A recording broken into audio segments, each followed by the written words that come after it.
Alright guys, welcome back. CFP here, and this is Survival Living. So today, if you're seeing this video, it means that it has been approved for release.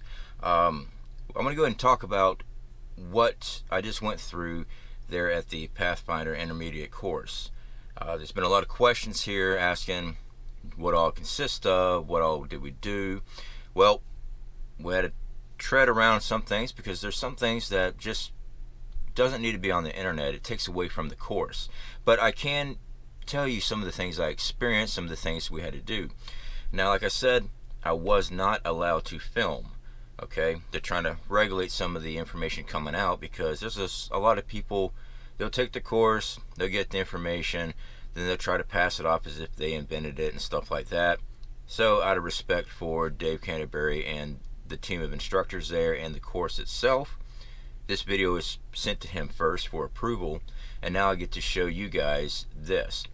Now the photos and stuff that will be popping up over here for you guys, these are not photos I took. These are photos that was taken by one of the instructors, and they put on their Facebook group. So these are not my photos, but I am in several of them, and that's why I'm incorporating this in here to help show you what we were going through on this course. Okay, so first up, we got a photo right here. This is our graduating class. Like I said, this is the Pathfinder Intermediate course. This is the Scout course. We started with 18 people. Of the 18, we had 9 graduates. Of those 9 graduates, we had, I believe it's 4 that earned the patch. Myself and 3 others. I was very fortunate. My battle buddy that I was working with, he was one of the ones that patched as well. So that was actually pretty awesome. That just goes to show you how difficult this course is as far as getting your patch, getting your paperwork saying that you completed the course. It's not an easy course. Can you train for it? Yes, you can. It's a lot of mental and a lot of physical. You have to be able to do the course to get the cert, to get the patch. It's not just given out. Okay, so starting off, the morning of, we all met at a meetup location which is on their website. Their website is in the link of the description of the video. I have their link, I have my instructors' links, the one that I was working with. I also have the other instructors, their YouTube links are also here too, because I want to help support their YouTube channels as well. So you find all that information in the description, guys, so please go over there. Definitely subscribe to these other YouTubers that are actually instructors at the course. Okay, those instructor courses are not easy. These guys know their stuff.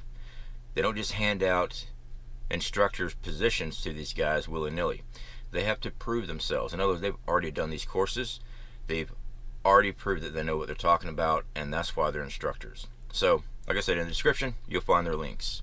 Alright, so the morning of, as you can see in the photo there, a whole gaggly group of guys there, right? So we all met up. What was I feeling? Well, I went there excited. I knew it was going to be a tough course. As you guys can see in the photo how everyone else is dressed. I'm in there somewhere. I've got my boonie hat on, I've got my shirt, you know, I've already showed the clothes I was wearing. The reason why I was wearing those clothes is for practicality. Okay, it wasn't to look tactical or anything else. I like wearing a boonie hat when I'm out in the woods compared to a ball cap. I like to wear that particular long sleeve shirt because it's made out of BDU materials on the sleeves. I can roll them down and walk through brush just fine. It's made out of summer weight material, so it dries very fast. It's very sturdy. The t-shirt material that's built onto the chest and back dries out very quickly. So as I'll explain later, one night I was completely soaked, and fortunate for me, I was able to dry really quick because I didn't have any extra clothing to change into before I went to bed. The pants themselves are made out of a BDU type material, summer weight, and they just dry very fast. They don't tear very easily. I usually wear denim jeans when I'm out in the woods, but over the years I've noticed when they get wet, they are hard to dry out, and it's just extra weight. So that's why I started switching to this. So the morning of, like I said, I was nervous. A couple of the guys made references. You know, one said, what's up with you? Like, what are you talking about? I'm here to take the course. Oh, well, you look like Secret Squirrel all dressed up. Well, it is what it is. I get his point, but everything I had on me was for functionality. Right? I had a reason for it. It had nothing to look like cool or anything like that. That actually why I wore it, for a reason. Now, the reason I'm saying this is because I did get patched. So I was planning my wardrobe out for a reason. Alright? Okay, now, in this course, I had people leave comments before I took it. Enjoy your seminar, enjoy your class. This wasn't a classroom or a seminar. Okay? This was, there's some photos there. We were out in the woods. Okay? I'll show you the classroom after a bit. We were out in the woods. Alright, when we first got there, we shook out all of our gear because they want to make sure you only had specific gear. Some of the gear that we did have, it was on the list of the course itself, we were not taking with us. This course is designed to always be changing. So the website tells you what you can have, and that's what you base it off of. But each course is not the exact same. What I experienced in this course this past week will be different than the one you experience if you decide to take it yourself. Okay? So there was a lot of things we didn't take. Like this time, I took my fire steel and flint, and we were not taking it with us. I carry dry bags, okay, to keep my gear dried. It makes it easier to transport into a backpack frame and stuff like that if you're making your own. Keeps everything organized. We were not allowed to keep any extra containers, like my pot for cooking. It came with its own sleeve container. All those were taken away. The reason being, they did not want anybody to have an advantage over anybody else to have extra bags to put tinder and dry out material, stuff like that. Makes sense. So they went through. I was allowed to keep my toothbrush, but I wasn't allowed to keep my mouthwash or my toothpaste. So, yeah. This is what it is. So they went through the gear. Alright, then we took off and started hitting the woods. Okay? As you see up here, I'm pretty sure it showed up already. One of our instructors, and instructor of the course, is Corporals Corner. Alright, his YouTube channel is in the description. He is a very knowledgeable man. He knows his stuff. And in this particular start, he led the way. We were all falling behind and stuff like that. During this trip, would stop at locations and he'd be going over items that we're seeing out in the woods and stuff that we need to collect. Everything we were collecting was for a reason, because it incorporated into our course later on. And we would pack it out. We'd be getting materials for bird nests, materials to make a BuckSaw, materials to make a pack frame. Whatever we did had a purpose. Alright, so that was the first part of the day. We were trucking a lot. Now, unfortunately, there were some individuals that were not ready for the walk. They just weren't. And over the course, we started seeing more and more people being affected by it, and they wound up tapping out. I really hate it for these guys. I know that they wanted to complete the course, but this was part of the course. You are constantly on the move, and it's not, in the photo you'll see some paths and stuff like that. That's day one. Then you go off the path during day one, and you're going out there, and it was just freaking amazing. I loved it. The woods are different than down here in Florida for sure. You can navigate through the woods out there much easier than the brush out here. It's like a freaking wall of thorns. But there were times I walked into a wall of thorns. I mean, it's the outdoors. Now, after this hike, and at the time it felt, intense. It did. The more we progressed through the course, the more intense the hiking became. After that, we took a lot of our materials that we collected, and we started manufacturing items that we'll be needing throughout the rest of the course. One was the bow saw. We had to manufacture one of those. Now, when I manufactured my first bow saw, okay, they did it in front of us. I forgot who was it that originally made the first one. Now, I don't clearly remember which instructor made the first bow saw, but they showed us how to do it, and then we took our material and we went off and manufactured one off of what they had. The course they leave theirs right there so we can actually visually walk up to and take a look at it again, stuff like that. I'm not going to go over the construction of the bow saw. That is something that they make there. Now, there is a video in the description that takes you to Corporals Corner's YouTube channel. That video will show you him manufacturing one of these bow saws. So I'll definitely link that up for y'all. Since he is an instructor, I'm going to link his video there for you guys to check out. Now, moving on. So I'm going to let them show the material, since that is what they teach. That way I'm not pulling anything from that and saying, hey, look at me, guys. So after we've already made our bow saw, we also manufactured a pack frame. Actually, I believe it was a pack frame first, then it was the bow saw. I'm pretty sure that's how it went down. You got to remember, this is day one. We went through a lot of stuff while we're out there. So we manufactured those two deliverables. You had to make these things happen. You are graded on this. All right, everything's on a point system. Okay, so with that, we also had to set up our first camp.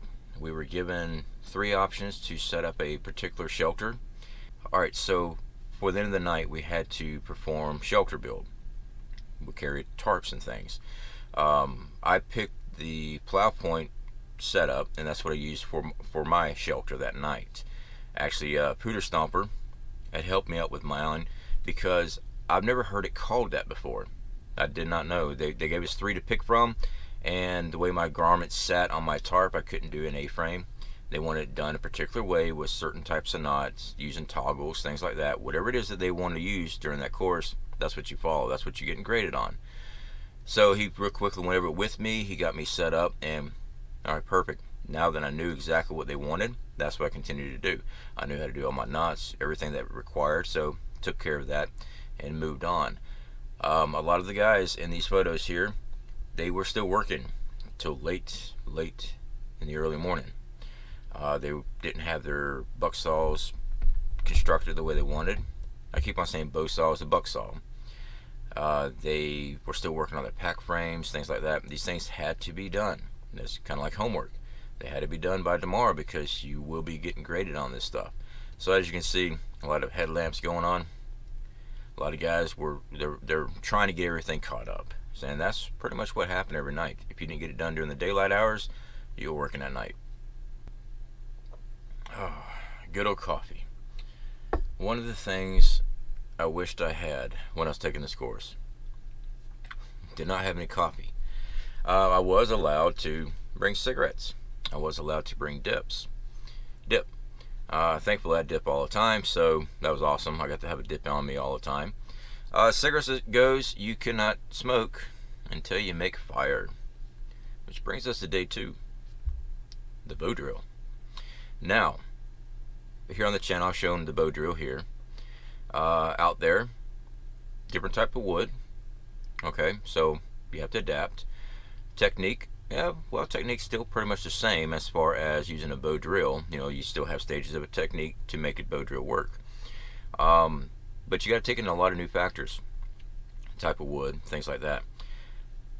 Like I said when I went into the course, there's things I know and there's things that I want to learn from them directly. I want to see how they do things.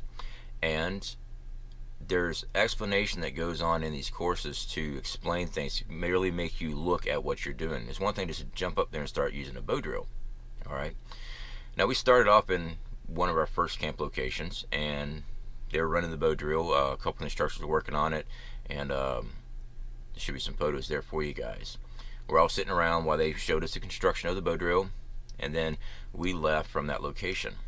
Right here is a photo of, we had to bring our dinner with us. That is a coyote. We'll get into that further along. So a couple guys, they took care of it. I heard I need volunteers from Corporals Corner. Being in the military, I know to walk the other way. So I walked the other way. Those guys there, great guys. They went over there and took care of that. So we took off, did our other stuff. To do the bow drill, we had to bring some of our material that we collected the day before on our first original hike. Yeah. So we're carrying all this gear with us all the time. Your BuckSaw, your pack frame, your gear, everything you do when you move, you are carrying with you. You do not leave anything behind. You leave something behind, it's gone. All right? Just like in real life. If you leave something at an old campsite and you go 2 miles out, or you leave that campsite and then you realize, oh crap, I forgot my knife, two things can happen. One, you can turn around and try to find that same campsite and try to find your knife in the middle of the woods, or you can move forward. Most of the time you'll be moving forward, because now that you wasted all this time going to a new location, you got to scout out and find water, shelter, all this stuff you got to do with a little bit of time that you have before nightfall. So most of the time if you leave something, it's just gone. Okay, so back to the bow drill. Alright, so like I said, I've done bow drill before many times. Last 3 months I've been really pushing hard on it. So we got up there and I was doing it my normal routine, and I was burning up my dust. I just was. This photo here, guess who that is? That's Dave right there. Sat down behind me. He was watching what I was doing. He was explaining to me what was going on, and basically I had to change my technique a little bit. I had to either apply more pressure, slow down the bow. Just took my time watching what was happening with the dust. And yeah, I was one of the guys that got fired the first day. Now this wasn't the first try. I believe I was either on my second hole or my third. Okay, so we got it done. I had to change how I was doing things. You have to adapt. You have to be able to read the material. It was different than what the material I used down here, cypress and cedar.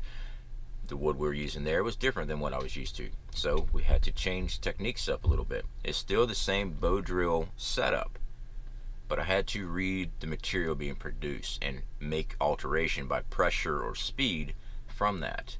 And when he was speaking to me while I was working, it was clicking in. I knew exactly what he was saying, and we slowed down, add more pressure, and we got a fire going.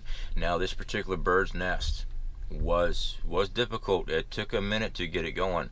I still had a lot of moisture in the material. Now, leaving stuff out while you're on maneuvers is not a good thing. Okay, you don't leave anything behind. Corporals Corner had mentioned strapping to the outside of your pack to dry out while you're doing maneuvers. Very good, very great idea, because you don't want to leave anything behind, because it might not be there when you come back. So definitely keeping that tinder dry is definitely key. Now remember, at nighttime you get moisture from condensation, you know, from the air and stuff, so you always want to make sure you bring it into your shelter too. That's a little tip I can give you there, because if you leave something out, it's going to have dew on it. Now, one of the things that this course is real heavy on, and I cannot stress enough to train on, navigation. Land nav. Learn how to read your compass. Learn how to plot a course. Learn how to read your maps. I cannot say that enough or stress that enough. Learn these things, because you can be using land navigation a lot. It makes perfect sense too. I mean, yeah, anybody can make fire. Anybody can filter out water. Anybody can build items and stuff like that to make living in the woods much easier while you're there. But you want to be able to get out of the woods, and to do that is navigation. Alright, you want to learn these things now before you go take that course, and you want to be able to get out of the woods, unless you're planning on staying out there forever and hope that maybe one day something might come across you. Learn your nav. Alright, you want to be able to get out. So we did a lot of land navigation. Alright, the very first one, me and my battle buddy, we did really well with. All you had to do was shoot azimuths and, you know, go find next location. We won't go into details on that, but that was the easier one. We got every single one of those. The next set of land navigation, number 2 and 3, we failed. Couldn't figure out what. Could not figure out what was going on. We went, did it. We got the first 2 markers, which were easy because they were just an easy location, but our pace count was not matching up to things. We could not figure out our distance was not, it just wasn't right. So after the second failure, Dave was over there, and now, you know, he said, well, come here a second. Asked me what was going on. I told him what we were doing. Everything looks good. And he asked about my scale. Yeah, 1 centimeter on my protractor, we're writing down as 10 meters, and he's like, what? 1 centimeter on our protractor is actually 100 meters. Yeah. So that can correlate with tiredness, exhaustion. Now you're getting hungry because even though it's only been 1 day without food, you are going through a lot of stuff. But once that clicked in, we were good. We did a follow-up nav. Me and my battle buddy on the 3rd day, we nailed that one. That was a freaking awesome one. That was a rough one, but we got that one, and that was because our scale was wrong. When we laid everything out, we weren't finding our tags because we weren't even near our tags. So along with building bow drills and whatever else they need you to do during these land navigation, you're supposed to be picking up more and more items because everything goes into another teaching part of the course. And again, we had to set up our shelter at night. Now in this picture here, we've got Pooter Stomper, great guy, great instructor. He's up there demonstrating. I believe he's using a wool blanket just for demonstration purposes. If you got a real thick wool blanket, you can use it like he's doing right here as a hammock. Okay, my wool blanket is not that thick, so I'd be using a tarp. My canvas tarp is what we used that night, and we used my battle buddy's tarp as our protection overhead. And it was a very cold night, very cold night. Fortunately for us, we were able to produce fire with our bow drills, and we were able to have a fire, which was awesome because we needed it. It was cold that night. Now, like I said, each course is different, and day 3 we had a lot of land nav we had to do. That's you're always moving. You're not just sitting around hanging out right around a campfire. You are always moving. You're always doing something. So we were doing those. We had to get certain deliverables brought back in. When I say deliverables, you get sent to a location. Okay, you need to be picking up this, you need to be picking up that, bring it back. So you're constantly moving, and then when you come back, you've got to do something else. Well, that particular night on day 3, we just finished. We already did 1 land nav, and that's the one that me and my battle buddy, we aced. We nailed that sucker. We knew everything, got our maps laid out right. Dude, we're feeling good about ourselves. And then came the 5K. When we laid everything out, we had a plan. The problem was we did not read our elevation that we were going to be moving into correctly. Actually, we just didn't even look at it. We were looking at our route. We made our objective, we went after it, and then I was climbing hills that were high, and it was killing us on our time. Because you're doing this with your backpack on, everything on you. You don't take off your pack. When you're doing this, you're full gear the entire time, and it's rough. And we started losing our time, big time. And we had to make a decision. We had some deliverables we had to pick up. Alright, what do? Do we blow through this waypoint, go get our deliverables, or do we keep on messing around time trying to get this, and then we don't have our deliverables?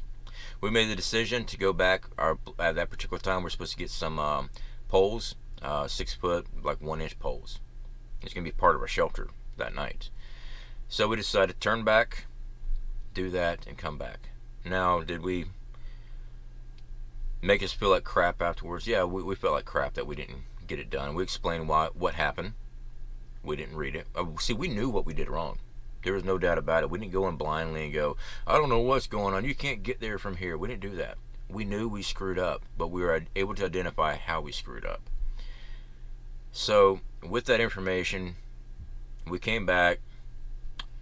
Walk of shame. It is what it is. We had to build another shelter that night. All right. But we had another chance to do a bow drill, because you had to do 2 bow drills this trip. And we were beat. Everybody was beat. Nobody got the bow drill that night. I was so tired, I could barely lift up my arm. My battle buddy, he was doing his best. We could not get our bow drill going. So I knew I physically could not do this. So what did I do? I knew that we were going to get an opportunity in the morning once we rested up. So I began, I've got photos there, I began shaping my boards, pre-drilling, doing my burnouts for my bow drills, getting everything notched, ready to rock and roll for the next morning. Getting all that material set up, and I took it inside my shelter to make sure it would not get wet. I actually wrapped it with my shamog just to keep any condensation from getting to these boards, because our material was damp. Now, we had to be up. There's another photo there. I had to get all my mapping done, because these things were going to be turned in the next day, and we were pushed for time. We were up late. We were. I was working on my mapping while my battle buddy, he was able to take the time and break away from that to get his fireboard and everything ready to go the next morning. So working in team always helps out. I was able to cover one aspect, he was able to do what he needed to do there, and then we just cross-check each other all the time. That's what buddies do. We always watch each other's back. So while I was doing that layout, my math was getting bad. I was that exhausted. I was like, you got to double check these numbers. He's checking this. I'm checking his material. He actually got him another bow just to make sure he can get his fire going the next day. Then finally got to go to sleep. So remember I said about the coyote? That was supposed to be our food, but we didn't get any fire going our third night, which meant we didn't get to eat. Coyote's actually pretty good. I've had coyote before. It's actually very good food, but we didn't get to. So the following morning, down to the wire, we were notified, my battle buddy and I, that night, that come morning, if we did not pass the rest of our assignments, we would not get our patch. We would pass the class, but we would not patch. Needless to say, we took the punch in the dick pretty rough. So, yeah. They weren't mean about it. Our instructors explained things. Basically, you got to nail this stuff tomorrow, guys. So the next day, we did. A little after 7 o'clock is when we got up. Well, we're already up, but a little after 7 o'clock, started the bow drill up. I got my bow drill, and check out that coal. That's a nice one. Again, I had to go slow. I had to adapt my usual ways to make this happen. Bird nest ignited, move on. Now, this particular part of the course, I had to make char with different type of material I've never done before. I've always made char out of cloth material, or actually wooden sticks, stuff like that, and make charcoal. I've never made char with the material that they wanted us to collect. I'm not going to go over the details with that, because I think that's something with the course. So we're over there, and to answer a question right fast, I had someone say, what, no women take this course? I don't know why you're trying to cause division like that. Anybody can take this course. As a matter of fact, I do have a photo of the graduating class there on the far right towards this way. Woman, she's already taken these classes. She's actually part of the instructor assistant program, where she's going to be an instructor. Yeah, they are equal opportunity across the board. They don't give her any extra leeway or anything else like at all. She's got to do exactly what everyone else does. She already got patched. So I don't like that division crap when people sit there and go, well, you telling me? I don't like that shit. Knock that shit off. She did it. The issue is most people don't want to do it. Okay, this was a freaking hard course. It was really, really freaking hard. All right, so once we got our char done, we had to flint steel. Now remember, it took my flint and my steel. We were using our knife. All right, using a piece of chert to ignite this char. Right there, we got it. I put it in a fire bundle, a bird's nest, blew it into flames, and I got enough points to get patched. Now, when we're all graduating though, we're all sitting at our table. Mr. Dave there came by and handed us our paperwork, and I did stop. I was counting in my head. I'm like, wait a second, I should have enough points for my patch. And I even said, excuse me, hold on one second. Did they not count such and such, because I should have enough points for my patch? And his response was, who's your instructor? Well, Paul is. I need to go talk to him. And when I turned, I saw the patch in Paul's hand. And he shook my hand, and there it was. You guys got me. You got me. I was sweating it. So my battle buddy and I were both able to patch. So that is my certificate. That is for the Intermediate Pioneer Scout class. And that right there is my patch. You have no idea how this makes someone feel to go through that type of course, proving to themselves. I'm 42 years old. I've been through injuries. I worked really hard getting back in shape. I was in a wheelchair for 3 months. Surgeries. To do this accomplishment. Freaking amazing to myself.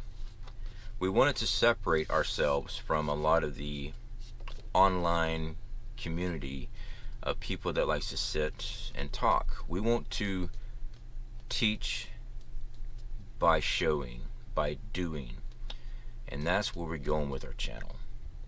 We were going to be doing a lot more outdoor survival films, videos. This is what I'm passionate about. This is what we're pursuing. Now, I've had questions about, are you going to be doing the advanced course? Well, if we do the advanced course, there are some things that are going to be done differently. There are some classes I want to take there at the Pathfinder School. One is the Bushcraft 101, and I want to take their advanced navigation before I go try to take the advanced Pathfinder course. The reason being is I know where I was lacking at, and I want to make sure I've got everything covered before I go take this course, because that advanced course, easily twice as hard. Speaking to the instructors, we got twice the distance, twice the navs. You got to be able to build stuff right there that you need to know in Bushcraft 101, because when they say, hey, go build me such and such, if you don't know what it is, well, you failed. So you kind of need to do that. So that's what we do beforehand. Now, at the end of the course, after we got patched and everything, shaking hands with all the instructors and stuff, I did go up to Mr. Canterbury. I said, hey Dave, I run a YouTube video channel and I didn't get to film anything. Any way I can get a photo with you guys?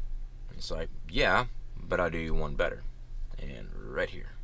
Right here with me, man. Okay. Tell us when you're live, brother. I'm live. All right, guys, here we are at the Pathfinder School with Survival Living. Just patched the intermediate class. If you want some good information, check his channel out on YouTube for sure. Good job, man. All right. Right. Freaking awesome. So, guys, in the description again, you'll see the link for Pathfinder. This Self-Reliance Outfitters. You'll see the link to all the instructors for their YouTube channels. And what else we got there? Oh, we're changing our branding a lot. As you noticed on our banner and also on my icon, we're changing things around. We're getting rid of the gas mask. We were actually using one of my tattoos as our icon because it actually means quite a bit to me. As a train rider, that was my tag. It is self lesser than destination is what that means. I designed it myself, and it is. I don't let ego get in my way of my destination. And that's what we're going to be pursuing as far as our branding and stuff. Are we still survival living? Yeah. Am I still a CFP? Sure. I'm still as ugly, still a knuckle dragger. It is what it is. But we're moving forward into the channel, which means our channel merch is changing too. For those that have purchased our old channel merch, the Survival Living with the Gas Mask, hang on to them, because one day they'll be a collector's item. Those will be phased out and we'll be changing some things around. So again, guys, everybody that helped support the channel and getting us to this class, I definitely do appreciate it. To the instructors there at the class, you guys are freaking amazing. A lot of great information. I fully understand everything that you guys were doing. Every time you pushed, I knew why you're pushing. Definitely appreciate it, and I look forward to working with you guys again in the next class. All right, guys, y'all take care. Speak to y'all later.